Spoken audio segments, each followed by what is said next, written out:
আগের দিনগুলো আমার সব হারিয়ে গেছে। আগের মতো আর বন্ধু-বান্ধবের সাথে বের হওয়া হয় না। বন্ধু-বান্ধব আসলে টাইম দিতে পারি না। Please like and follow. Hello everyone, this is Fatema. Welcome Fatema blogs. এই যে সকালে উঠে সায়ান হলো যারার সাথে ফাইটিং করছে, যারা বলে ওরে মাইর দিছে। এখন যখন আমি বললাম যে সত্যি কে মাইর দিছে বলো, সায়ান যখনই মিথ্যা কথা বলে তখন সে হাসে। তো ওর হাসি দেখে আমি বুঝে গিয়েছি সে মিথ্যা কথা বলছে। তা আমি বললাম যে তুমি বোনের নামে মিথ্যা কথা বলেছো, তোমার বোনকে এক্ষুনি সরি বলতে হবে। সে এত কিউট করে হেসে বোনকে হলো জড়িয়ে ধরে বোনকে আদর করতেছিল। এত সুইট লাগতেছিল তাদের এই মোমেন্ট। আর বোনও কিউটি পাই আছে, ভাইয়ের আদর পেয়ে দুনিয়ার সব ভুলে গেছে। ভাই যে তার নামে এত বড় কমপ্লেন করলো, সেই খুশির চোটে যে সে রাইট, সে মিথ্যা কথা বলেনি, সেই খুশিতে সে নাচতেছে। আর তারা এখানে বসে বসে দুষ্টামি করতেছে আর দাঁড়িয়ে দাঁড়িয়ে, আর আমি বসে বসে দেখতেছি। আসলে এরকমই হয় মাদের না। হঠাৎ করে যারা আমার গায়ের উপরে এসে পড়লাম, ব্যথা পাইলাম। আর সায়ান হলো বলছে ব্যথা পাইছো, উহু হু করে একটা আদর করে দিল আমাকে। আর যারাকে বললো এই তুমি মাম্মাকে আর কখনো মারবা না। আমি বললাম না, আমার মেয়ে তো ইচ্ছে করে মারে না। এই সায়ান বুড়ো তখন হলো সে খুব খুশি হয়ে গেল। তারপরে তারা হলো এখানে আমার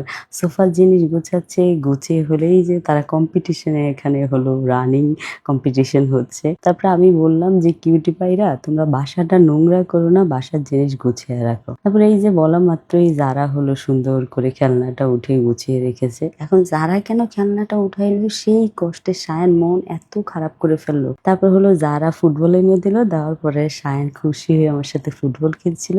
তা আমি বললাম তোমরা ফুটবল খেলো, মাম্মা রান্নাঘরে চলে যাই। আমার বাচ্চা ঘরে যখনই আমি বলি যে আমি রান্না করতে যাই, ওরা কিন্তু বুঝে। তখন ওরা দুই ভাই বোন চুপচাপ খেলাধুলা করে। তাদের এই খেলাধুলা দেখতে আমার খুব ভালো লাগে। আমিও চাই আমার বাচ্চারা মিশে থাকুক, দুইজন দুইজনের সাথে সারা জীবন এভাবে থাকুক। বাচ্চারা সবার মধ্যে বন্ডিং থাকুক। তো আমি চলে আসলাম রান্নাঘরে। তো আজকে হলো রান্নাবাড়ি করছি হলো গুড়া মাছ। গুড়া মাছ না আমি আমার বাচ্চাদেরকে খাওয়াই। এই যে গুড়া মাছ রান্না করলাম, কচুর শাক, গরুর মাংস গুলা রান্না করে এখন টেবিলে খাবার দিব। তো যারা সব সময় আমার পিছনে পিছনে থাকে, কারণ দুপুরবেলায় সে হলো আমার সাথে লাঞ্চ করতে বসে, সে জানে যে মাম্মা খাবার দিয়েছে মানে আমরা দুইজন একসাথে খেতে বসবো। তো আমি বসে গেলাম খেতে, যারাও আমার পাশে বসে বসে খাচ্ছিল। খাওয়ার পরে আমি একটু রেস্ট নিচ্ছিলাম। এর মাঝখানে এই যে দেখেন দুইজনে ফাইটিং করে স্টার্ট করে দিয়েছে। মানে এদের ফাইটিং দেখলে না আমার আর আমার বোন স্বপ্ন ওর কথা খুব মনে পড়ে। তো এর মাঝখানে হলো সোহাগ ভাই আর আরিফ চলে আসছে। সোহাগ ভাই আসছে হলো আমার সাথে একটু আড্ডা দিতে। তো আড্ডা দেওয়ার সময় আছে বলেন, এই যে বাচ্চা কাচ্চা এরকম করে।